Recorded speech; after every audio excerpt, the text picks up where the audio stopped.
ჩემპიონთა ლიგის სეზონი დასკვნით ფაზაში შევიდა. ყველას ყურადღება ინტრიგით დატვირთული ნახევარფინალების სკენარი მიმართული.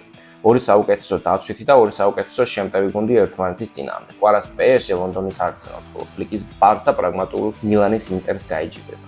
მოდით დეტალურად გავშალოთ ყველაფერი.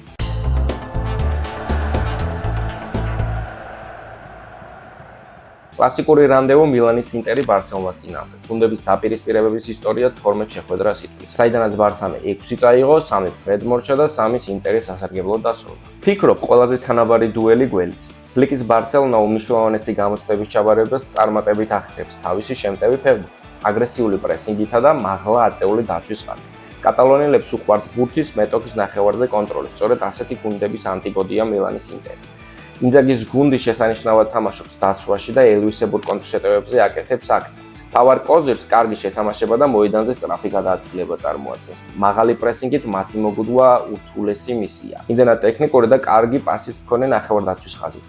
მილანელები წლების მანძილზე ასპარეზობენ ერთმანეთის მხარდამხარ. შესაბამისად, დიდებული ქიმია გამოუმუშავდა. ინტერის კიდევ ერთი ძლიერი მხარე რეალიზაციის მაღალი მაჩვენებელია. ხშირად 2-3 კარგად ორგანიზებული კონტრშეტევა საკმარისია ნებისმიერი მეტოქის დასაგრებით. განსაკუთრებით აღსანიშნავია Barcelona-ს თავდასხმელების პრობლემა მომენტების რეალიზაციაში. მაგალითად, Rafinha და Yamal ბოლო პერიოდში გატანაში მოიკოჭლებენ. ამას დამატებული Lewandowski-ს ტრავმა, რის გამოც პოლონელი ვერ შეძლებს გუნდის დახმარებას. ამიტომ Inter's წინააღმდეგ, რომელიც Barcelona-ს ბევრ სახიფათო მომენტს არ შეაქმნევინებს, სუდმა რეალიზაციამ შეძლო უარყოფითი როლი ითამაშოს. ხომ გახსოვთ, მიუხედავად იმისა, რომ Bayern-მა უკეთესი ფეხბურთი აჩვენა, მაინც Inter-მა მოახერხა შემდეგ ეტაპზე გასვლა. სახსენებელი ფაქტორია სტანდარტული სიტუაციები. ამ ასპექტში Barça თავის შანსებს კარგად იყენებს, მაგრამ დაცვაში მოიკოჭლებს. ბოლო პერიოდში სტანდარტებიდან არაერთი გოლი გაუშვეს. Betis-ისგან, Dortmund-ისგან თუ Atletico-სგან. Copa del Rey-ის ფინალში საერთოდ Real-ისგანაც კიდევ 2 გოლი მიიღეს. სტანდარტული სიტუაციების მხრივ Inter-ი ერთ-ერთი საუკეთესოა სერია A-ში და არა მხოლოდ. სოფლიო მასშტაბით ტოპ 5-ში შედია. Bayern-თან ორივე შეხვედრაში შეძლეს კუთხურიდან გოლების გატანა, რამაც რეკორდმაისტერის ლიგიდან გამოთიშო განაპირობა. ნუ დავიწყებთ Barcelona-ს სათამაშო სტილს. ფლიკი ხშირად ძალიან მაღალ დაცვის ხაზს იყენებს, რაც ნერაძურის ლეტალური კონტრშეტევებისთვის იდეალურ პლაცდარს ქმნის. ყავთ ისეთი ნახევარმცველები, რომელთაც ერთი ზუსტი გადაცემით მოწინააღმდეგის ნახევარი გუნდის მოჭრა ძალუძს. ხოლო Lautaro Martinez-ს და Marcos Thuramს დამაგვირგვინებელ ფაზაში არაფერი დაეწუვა. Barcelona-სთვის სერიოზული დანაკლისია მარცხენა მცველი Alex Balde, რომელიც ფლიკისთვის ძალიან მნიშვნელოვანი კადრია შეტევაში. მისი არყოფნის პირობებში Rafinha ფლანგზე იმდენად ეფექტური ვეღარ არის და ცენტრში გადაადგილების შესაძლებლობა ნაკლებად თუ ეძლევა. პირდაპირ რომ თქვათ, Balde-ს შემცვლელი Martini ვერ აკმაყოფილებს მოთხოვნებს, რაც როგორც Barcelona-ს, ასევე Rafinha შედეგიანობაზეც აისახება. გადავიდეთ მილანელთა სუსტ მხარეებზე. Inter's ფეხბურთელების საშუალო ასაკი 29 წელს აღემატება. ისინი ევროპის ტოპ ლიგებში ერთ-ერთი ყველაზე ხანდაზმული გუნდის სტატუსით სარგებლობენ. რამდენიმე ფრონტზე საბრძოლველად შემადგენლობას სიღრმე აკეთებს. ტრავმირებულია პოლონელი ნახევარმცველი Piotr Zelinski და პირველ შეხვედრაში მისი მონაწილეობა საეჭვლა. გარდა ამისა, ტრავმიდან დაბრუნებულმა Marcos Thuramმა ჯერ კიდევ ვერ შეძლო სათანადო ფორმის აკრეფა. ყველა ამ პრობლემას სტანდარტული გადატვირთული გრაფი. ახლახან თასის ნახევარფინალში მილანურ დერბიში განადგურდნენ კიდეც.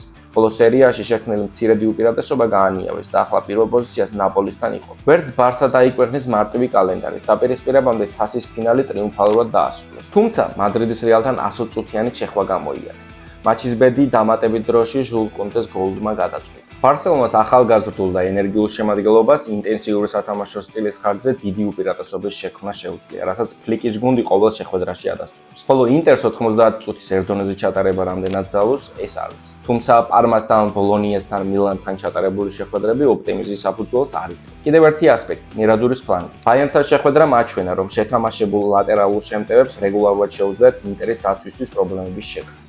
კატალონიელებს მარჯვენა ფლანგზე ტექნიკური და სწრაფი Lamine Yamal და Jules Koundé ჰყავთ. საინტერესოა შეძლებენ თუ არა Barça-ს ფლანგელები Inter's დაცვის დაძლევას. ფიქრობ, მათ ამის პოტენციალი გააჩნია. De Jong, Pedri, Olmo, Barella, Çalhanoğlu მხითარიანის წინააღმდეგ. ორი უძლიერესი ნახევარდაცვის ჭიდილი, მოედნის ცენტრში ტაქტიკური დაპირისპირება ამ დუელის მთავარი ინტრიგა იქნება. გასვლითი შეხვედრები ხშირად პრობლემატურია Inter'ისთვის. 2025-ში მათ უკვე ითამაშეს ფრედ Milan-თან, Napoli-სთან და Parma-სთან.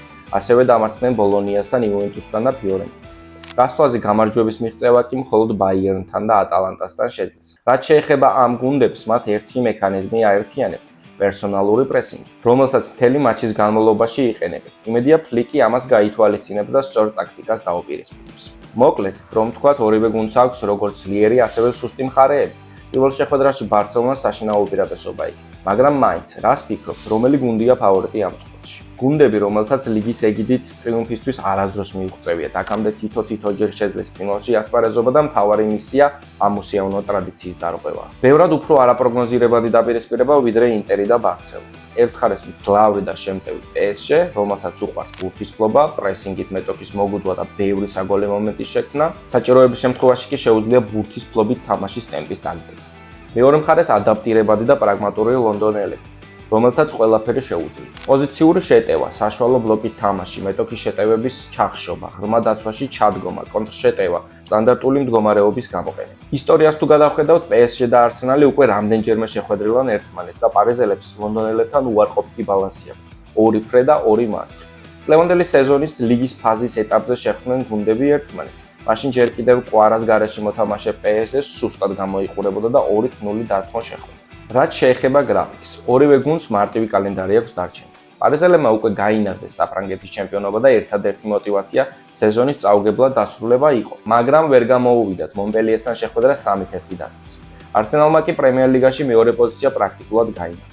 ინგლისში ლივერპულმა უკვე იზეიმა ჩემპიონობა. რახან ფრანგულ-ინგლისურ დაპირისპირებებზე ვსაუბრობთ, Aston Villa-სთან მატჩს შევხვდა, რომელიც გამონაკლისად შეგვიძლია ჩავთვალოთ, სადაც PSG მეტოქეს სათანადოდ ვერ დააფასა. სამეფო კლუბის გამნადგურებელ Arsenal-თან ლუის ენრიკე ამას ნამდვილად აღარ დაუშვებს. აქაც ცალკე აღნიშნის ღირსია პოტენციური ბრძოლა ცენტრისთვის. ვიტინია, ნევეში, რუისი. PSG-ს უფრო მსუბუქი კრეატიული ნახევარმცველები ჰყავს, ხოლო Arsenal-ს გაბარიტული და ფიზიკურად ძლიერი. რაისი, პარტეი, ოდეგორი.